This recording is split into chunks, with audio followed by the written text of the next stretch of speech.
Hello అండి, అందరికీ నమస్తే. ఈరోజు మన వీడియోలో ఒక సింపుల్ అండ్ టేస్టీ రెసిపీ చూడబోతున్నాము. ఈ రెసిపీ స్పెషాలిటీ టేస్ట్తో పాటు బోలెడని హెల్త్ బెనిఫిట్స్ కూడా పొందవచ్చు.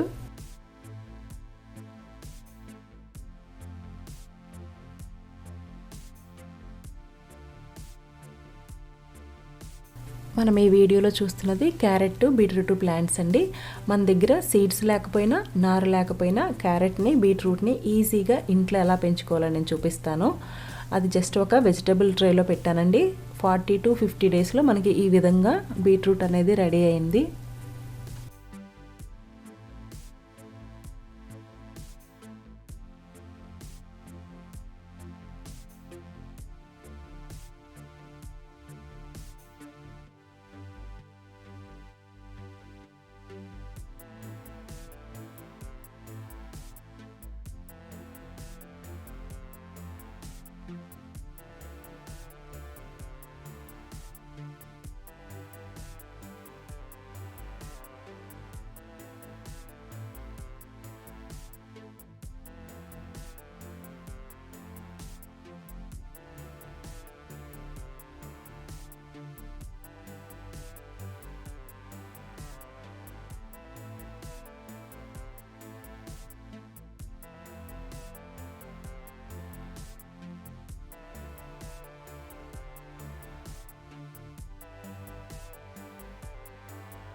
ముందుగా ఈ రెసిపీ కోసం ఒక కడాయి పెట్టుకొని 3 టేబుల్ స్పూన్స్ ఆయిల్ వేసుకొని కొంచెం ఆవాలు, మినపప్పు, శనగపప్పు, ఒక 2-3 ఎండుమిర్చి వేసుకొని 1 నిమిషం పాటు ఫ్రై చేసుకోవాలి. తర్వాత కొంచెం ఉల్లిపాయ, ఒక 4-5 పచ్చిమిర్చి వేసుకొని ఒక చిన్న ముక్క అల్లం తురుమును కూడా యాడ్ చేసుకోవాలి.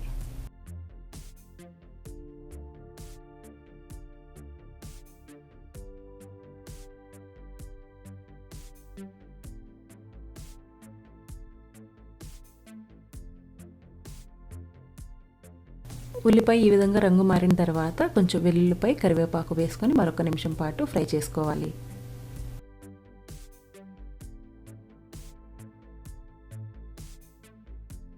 తాలింపు మొత్తం ఈ విధంగా ఫ్రై అయిపోయిన తర్వాత ఇప్పుడు జీడిపప్పు కూడా వేసుకొని 1 నిమిషం పాటు ఫ్రై చేసుకోవాలి.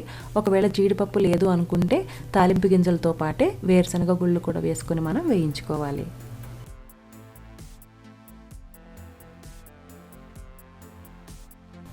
ఇప్పుడు ఇందులోకి మనం తురిమి పెట్టుకున్న బీట్రూట్ని యాడ్ చేసుకోవాలి. నేను 1/2 kg రైస్లోకి ఒక 2 మీడియం సైజు బీట్రూట్స్ని తురుముకున్నాను.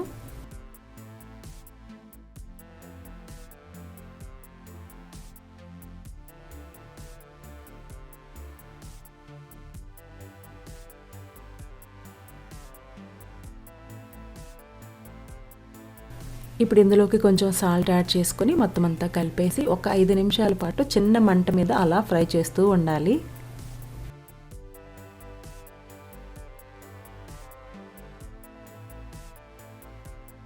ఐదు నిమిషాల తర్వాత ఈ విధంగా ఫ్రై అయిపోతుందండి. ఇప్పుడు ఇందులోకి ఒక 1/2 స్పూన్ ధనియా పౌడర్ యాడ్ చేసుకొని మరొక నిమిషం పాటు కలుపుకొని మనం ఉడికించి పక్కన పెట్టుకున్న రైస్ని యాడ్ చేసుకోవాలి.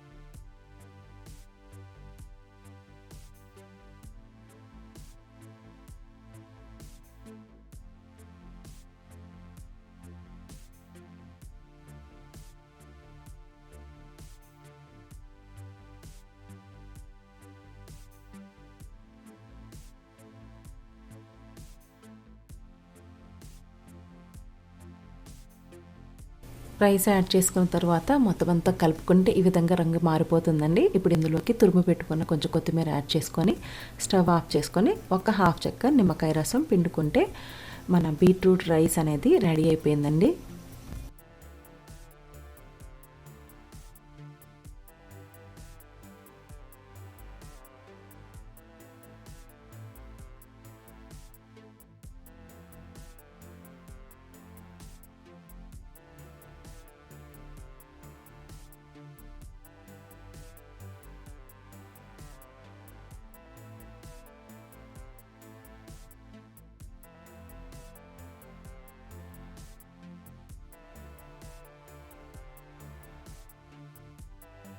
చూసారు కదండి ఎంత సింపుల్గా బీట్రూట్ రైస్ అనేది రెడీ అయిపోయిందో.